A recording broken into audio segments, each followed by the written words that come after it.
Have you ever been touched by one of John Denver's songs? Comment 1 for yes, 0 for no, and share your favorite track in the comments. John Denver, beloved by millions, admired for his golden voice and heartfelt lyrics, seemed to have it all: fame, family, and a deep connection to nature. But behind the warm melodies and gentle smile, there was a mystery, a secret that was buried for years. And now it's finally been uncovered. And it's not the heartwarming story fans were hoping for. New documentary reopens.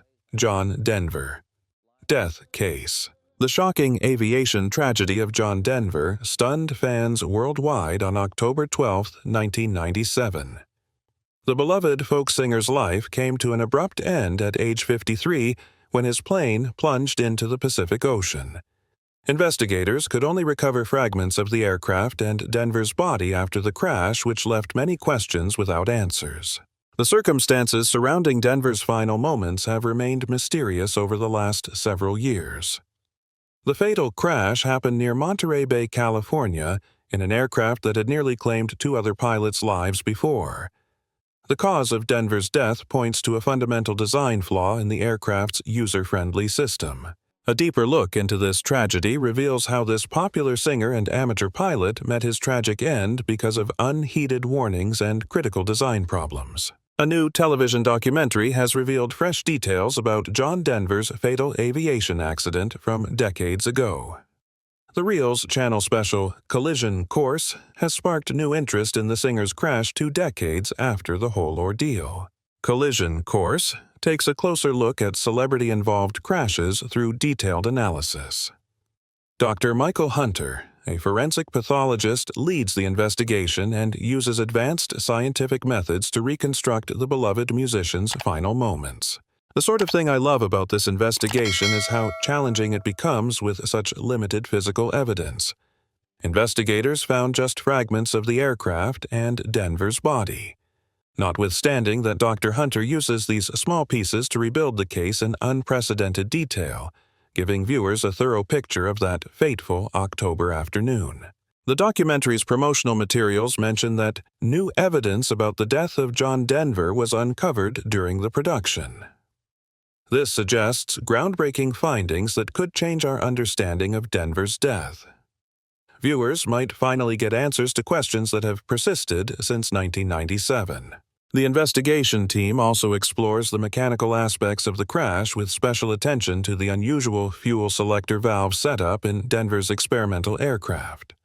Modern forensic techniques now help analyze the significant component long suspected in the crash. Experts recreate the crash sequence using CGI reenactments, police records, and eyewitness accounts.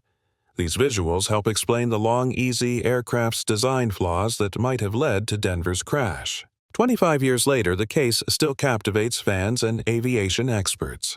People continue to wonder about Denver's final moments. Pacific Grove Mayor Bill Peake reflected, "It is tragic what happened here 25 years ago today, and his death was a loss for the music world."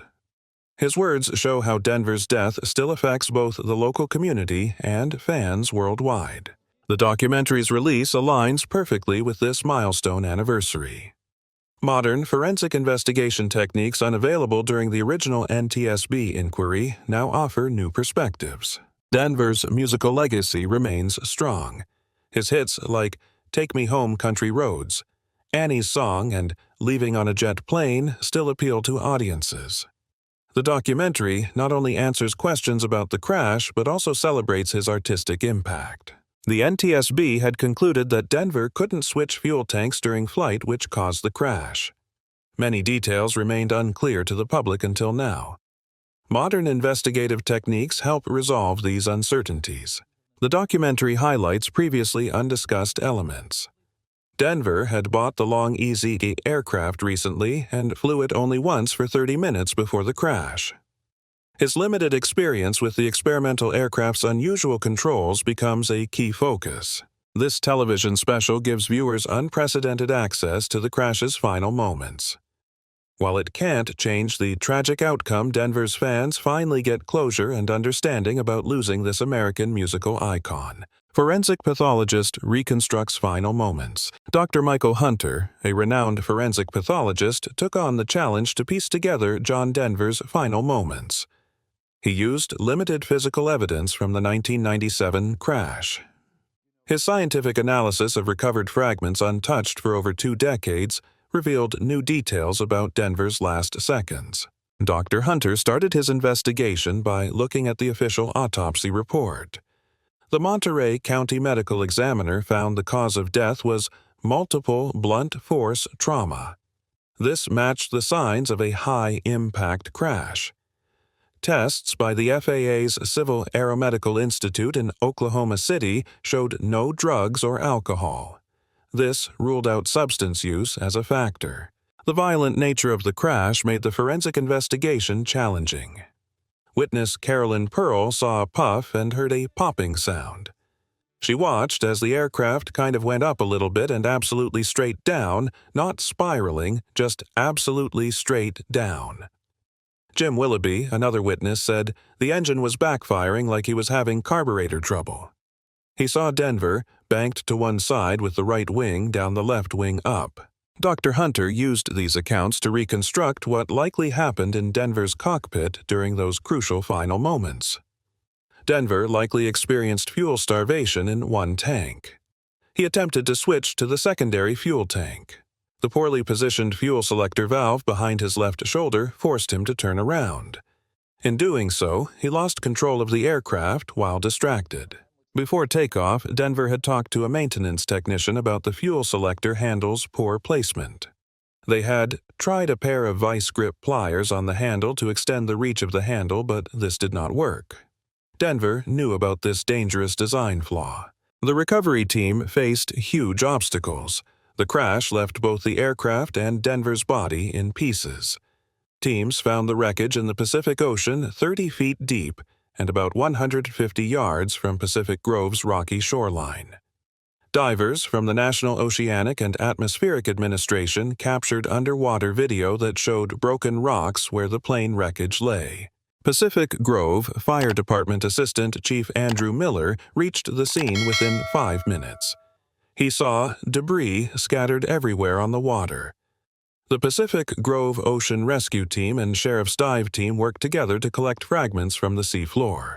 The recovered physical evidence included engine with mounts crushed in a forward direction, 2 broken induction tubes, wooden composite-covered propeller hub still attached to the engine crankshaft, both propeller blades severed about 18 inches from the hub center, fragmented composite propeller blade coverings, and blade wood.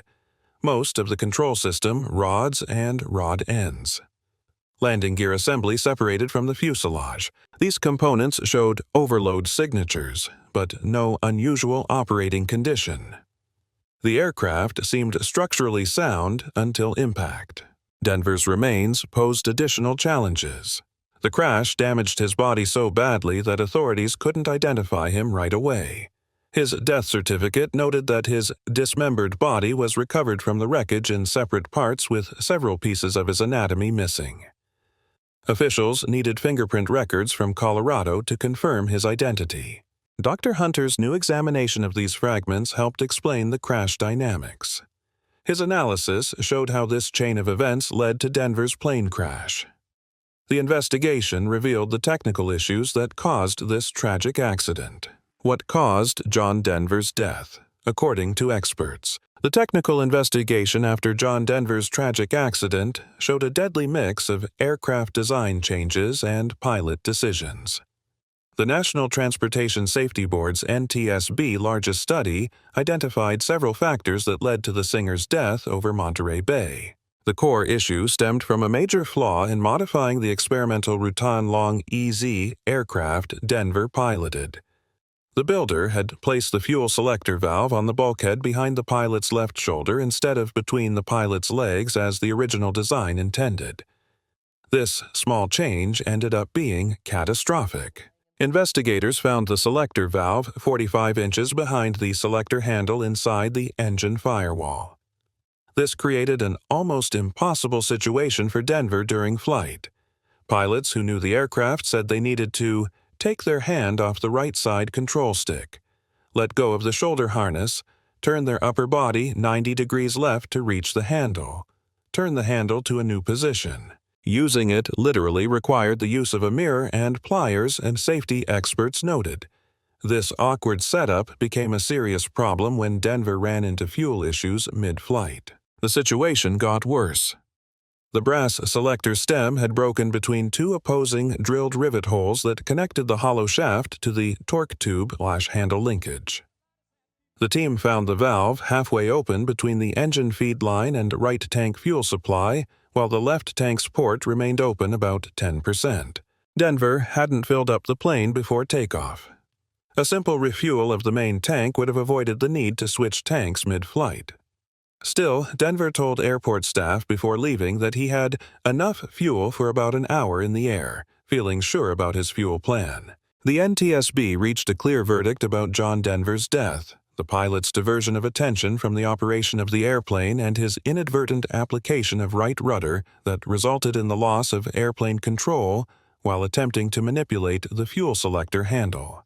The NTSB also found that the pilot's inadequate pre-flight planning and preparations, specifically his failure to refuel the airplane, was causal.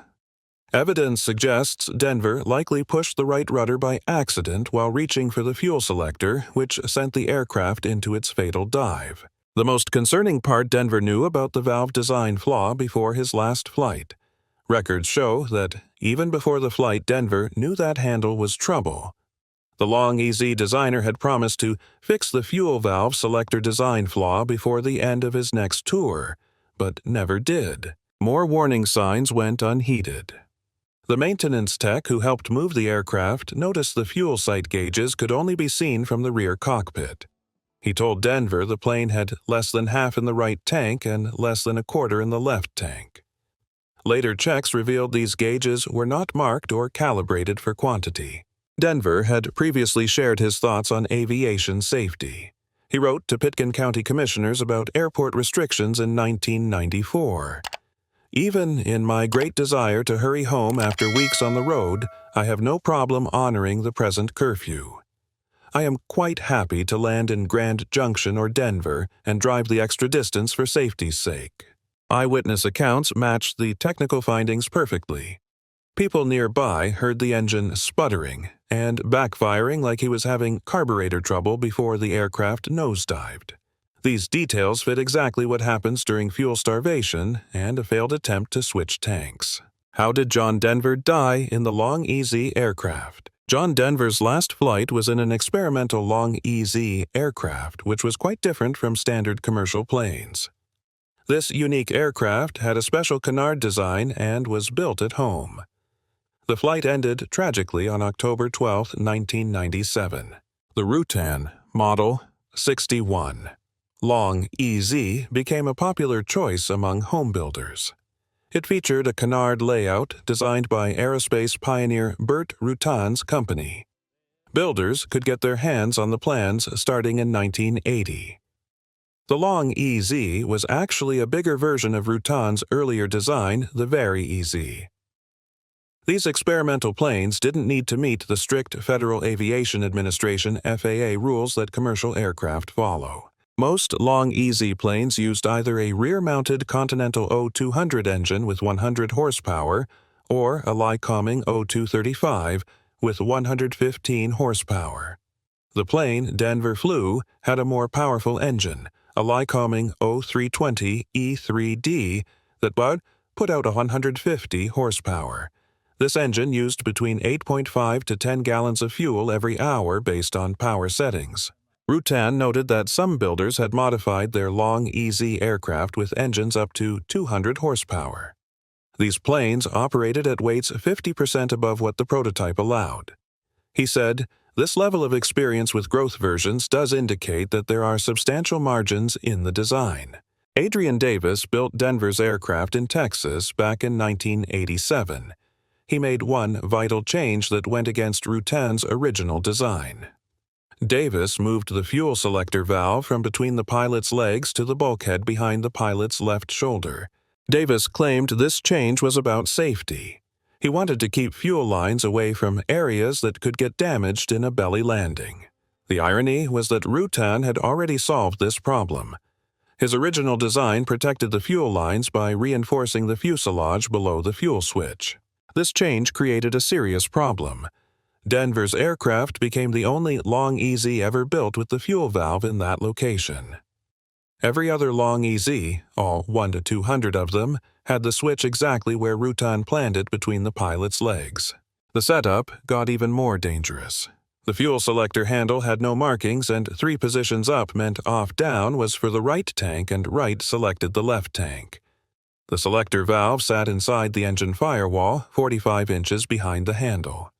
Steel and aluminum tubing connected by a universal joint linked them together.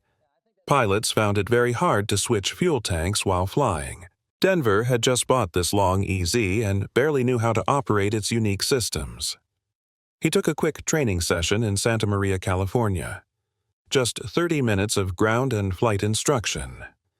This happened only one day before his fatal flight. The instructor said he talked about the aircraft systems with Denver, including the awkward fuel selector location. He showed Denver how to change tanks once while on the ground, but admitted he was not pleased with the location. The instructor even confessed he had never used the selector in flight. Denver's size made things worse. He needed a cushion behind his back to reach the rudder pedals. This meant he had to stretch even further to get to the fuel switch. A maintenance technician watched Denver struggle to reach the selector handle before takeoff. Denver tried to fix this problem. He and a technician tried a pair of vice grip pliers on the handle to extend the reach of the handle, but this did not work. People who knew about the situation said Denver planned to move the fuel selector back to its proper position after finishing his tour. Changing fuel tanks in this setup requires several steps. A pilot had to take their hand off the right side control stick, undo their shoulder harness, turn their upper body 90 degrees left, reach back to find and move the handle. These awkward movements created another problem. Investigators found that a natural reaction for the pilot's right foot to depress the right rudder pedal when turning in the seat to reach the fuel selector handle. This exact moment sent Denver's aircraft into its final dive. To uncover more hidden truths about the legends you love, make sure to subscribe and click the notification bell. Stories like this deserve to be remembered. Why the fuel valve placement was fatal. A critical design flaw sealed John Denver's fate. The modification seemed minor, but proved deadly.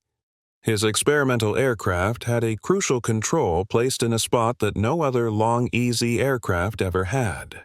This unusual placement became lethal when he needed to manage fuel during flight. The builder placed the fuel selector valve on the bulkhead behind the pilot's left shoulder. This created an unprecedented safety risk. The original Burt Rutan design placed this vital control between the pilot's legs in all 1/200 other Long-EZ aircraft. This standard position allowed pilots easy access and operation. Adrian Davis, who built the aircraft in Texas, defended this dangerous change. He said he did not want to have fuel lines running into the cockpit, especially down where they might rupture in a belly landing. His concern was needless since Rutan had factored in that possibility by strengthening the fuselage below the fuel switch. Denver needed a cushion behind his back to reach the rudder pedals. This made the valve even harder to access. The awkward placement forced him to take his hand off the control stick, loosen his shoulder harness, turn his upper body far left, stretch behind to find and turn the handle. This difficult movement triggered a predictable physical response. Investigators found that a natural reaction for the pilot's right foot to depress the right rudder pedal when turning in the seat to reach the fuel selector handle. The right rudder pressure in flight made the airplane pitch up and bank right, matching witness accounts of the crash. The fuel selector system's unclear markings added more confusion. The handle positions were up for off-down for the right tank and right for the left tank. This setup defied common sense and easy operation.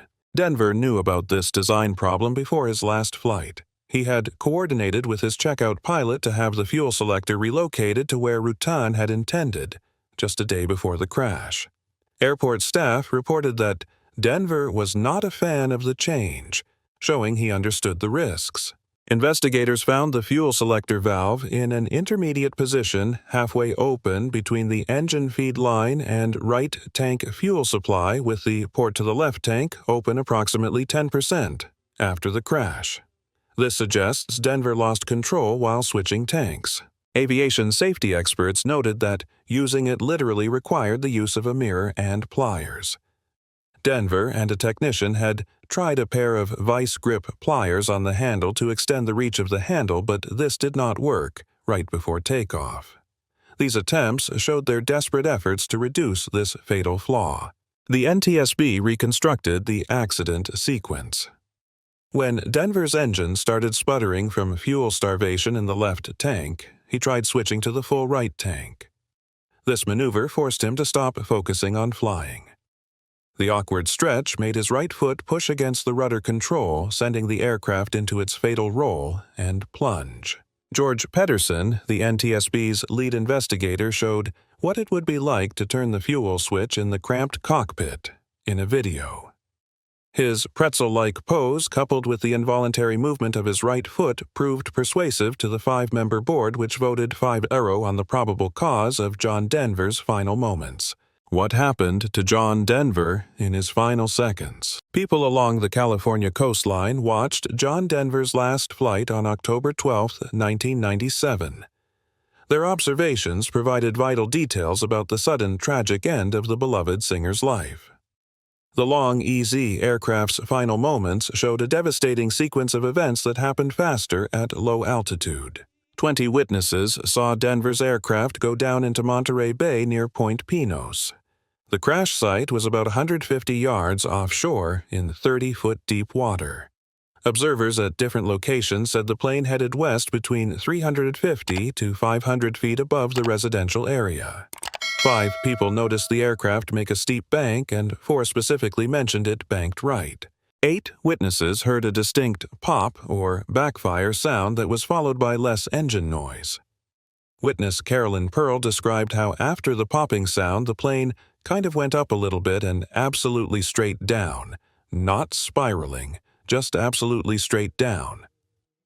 Jim Willoughby, another observer, said the engine was backfiring like he was having carburetor trouble before Denver banked to one side with the right wing down the left wing up. 12 people saw the aircraft nosedive steeply, and 6 watched it hit the water. The aircraft disintegrated on impact about 200 yards off Point Pinos. Air traffic control records show the crash happened at exactly 5:28 p.m., 1728 hours. Denver's final radio message revealed important details. He contacted the Monterey Peninsula Airport Tower about his transponder, which sends identification signals to air traffic controllers.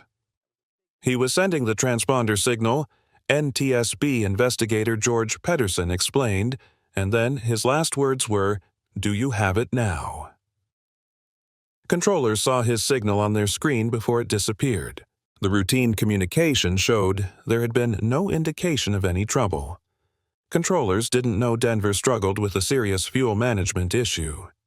The NTSB found that Denver tried to switch to his other tank using an awkwardly placed selector valve when one tank ran dry. Tom Staggs, a former Navy carrier pilot, suggested that he might have been worried about his transponder, might have been leaning forward and dialing up the buttons.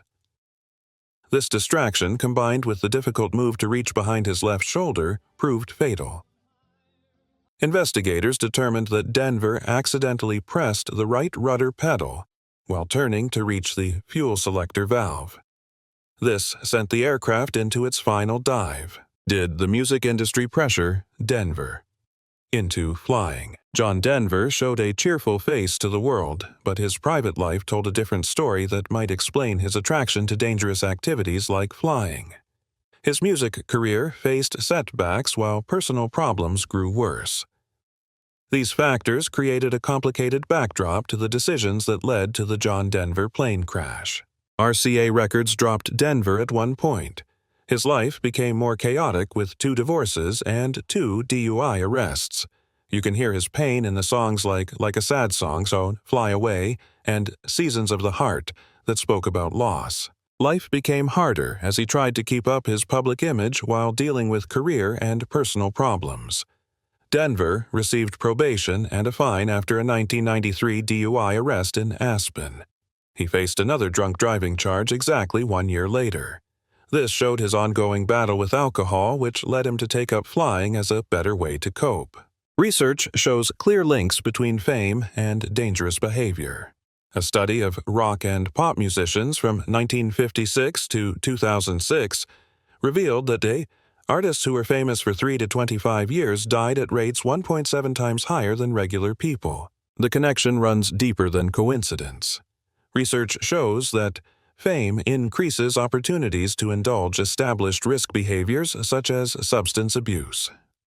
Famous people's relationship with dangerous hobbies goes beyond just having the chance to try them. To cite an instance, see country singer Tim McGraw, who started flying after he quit drinking. He used it as a positive distraction. Denver's love for aviation might have served the same purpose. His father's military career as a helicopter pilot made flying even more meaningful to him. Denver took flying seriously. He owned vintage biplanes and logged over 200 to 700 hours with multiple pilot ratings. He believed strongly in aviation safety. Even in my great desire to hurry home after weeks on the road, I have no problem honoring the present curfew. For safety's sake, he wrote in 1994. This makes the whole ordeal even more heartbreaking. Could this tragedy have been prevented? Beyond the mechanical causes, the mystery also extends to John Denver's personal life in the years before his death. While publicly he was known for his upbeat songs and environmental activism, behind the scenes he faced significant struggles. He battled emotional turmoil, the pressures of fame, and complicated personal relationships, including a difficult divorce that left lasting scars. Some reports suggest he was dealing with bouts of depression and was under immense stress factors that might have impacted his judgment on that day. Though speculation about substance abuse has circulated, there has never been concrete evidence to implicate drugs or alcohol in the crash. Instead, the tragedy appears to be a perfect storm of technical failure and human frailty, an unkind intersection that claimed the life of a man who inspired millions. One of the most distressing aspects of this revelation is how it complicates the legacy of John Denver. For years, fans have held on to an image of him as the wholesome, nature-loving troubadour who lived harmoniously with the world. But knowing that neglected safety warnings and possible lapses in judgment contributed to his death adds a bitter edge to the narrative. Moreover, some critics argue that the tragedy could have been prevented had Denver been given proper training, better equipment, or more thorough inspections of his aircraft. And now let's rewind to see how his personal life effect on his tragic death. Marriages. John Denver's first marriage was to Annie Martell in 1967. Annie, originally from St. Peter, Minnesota, was not only Denver's life partner, but also his muse and inspiration for some of his most enduring music. Their relationship blossomed at a time when Denver was still an emerging artist, and Annie's presence brought him emotional grounding amid the early challenges of a burgeoning career. One of the most famous songs inspired directly by Annie was Annie's song, a heartfelt ballad he composed in an astonishingly short amount of time, just 10 minutes, while sitting on a ski lift in Colorado. This quick burst of creative genius perfectly captured the depth of his love and appreciation for Annie, expressing a serene and profound connection to her and the natural beauty surrounding them. From 1968 until 1971, the couple made their home in Edina, Minnesota, a suburban setting that contrasted with Denver's later affinity for the mountains, but provided a stable base during his rise to fame. As Denver's career took off, especially after the release of the iconic Rocky Mountain High, his love for the outdoors and the mountains grew deeper. This particular song was inspired by a memorable camping trip he took with Annie and close friends, an experience that rekindled his passion for nature and became a central theme in much of his music and public identity. Motivated by this connection, Denver purchased a residence in Aspen, Colorado, a place that embodied the rugged natural landscape he cherished and would call home for the rest of his life. Aspen became a sanctuary for Denver, a place where he could retreat from the pressures of fame and immerse himself in the beauty of the Rocky Mountains. The Denvers expanded their family through adoption, bringing 2 children into their lives, a son named Zachary John and a daughter named Anna Kate. Denver often spoke about how these adoptions felt like destiny, saying that Zachary and Anna Kate were meant to be theirs, suggesting a deep spiritual connection and sense of purpose in their family life. Denver's identity as a father was profoundly important to him. In his own words, he would say, "I'll tell you the best thing about me. I'm some guy's dad. I'm some little gal's dad. When I die, Zachary John and Anna Kate's father, that's enough for me to be remembered by, that's more than enough." This statement reflected the core of his values that beyond the music and the fame, being a devoted father was the legacy he treasured most. Zachary even inspired Denver's song A Baby Just Like You, which includes the warm, tender line, "Merry Christmas, Little Zachary." A track Denver originally wrote for Frank Sinatra, but deeply connected to his personal life. Despite the love and family they built together, John Denver and Annie Martell's marriage eventually came to an end in 1982. The pressures and demands of Denver's skyrocketing career played a significant role in their separation. In a candid 1983 interview featured in the documentary John Denver Country Boy 2013, Denver reflected that the relentless demands of his career had driven a wedge between them, making it difficult to maintain the closeness and intimacy that had once defined their relationship. Annie Martell later shared her perspective, noting that they were simply too young and immature to handle the sudden fame and lifestyle changes that John's success brought. Their divorce was not only emotional, but symbolically marked by a memorable moment. To illustrate the dividing of their shared assets, Denver cut their marital bed in half with a chainsaw. This dramatic act underscored the raw and painful reality of their split, as well as Denver's complex, sometimes impulsive personality. After several years, Denver found love again, marrying Australian actress Cassandra Delaney in 1988, following a 2-year courtship. Their relationship seemed promising as they settled into Denver's beloved home in Aspen, Colorado. The couple welcomed a daughter named Jessie Bell, adding another chapter to Denver's life as a father. However, the marriage was short-lived, with the couple separating in 1991 and finalizing their divorce in 1993. Denver's feelings about his second marriage were notably candid and somewhat bitter. He once remarked that before our short-lived marriage ended in divorce, she managed to make a fool of me from one end of the valley to the other. This statement hinted at the personal difficulties and emotional turmoil he experienced during the relationship, reflecting a more complicated and painful side of his private life that contrasted with the gentle, nature-loving public persona he cultivated through his music. John Denver's voice still echoes through the valleys and across the plains. But now, the truth behind his final flight gives us a deeper, more tragic picture of the man behind the music. Do you think John Denver's death was avoidable? Let us know in the comments, and if this story moved you, please like this video and subscribe to honor his memory.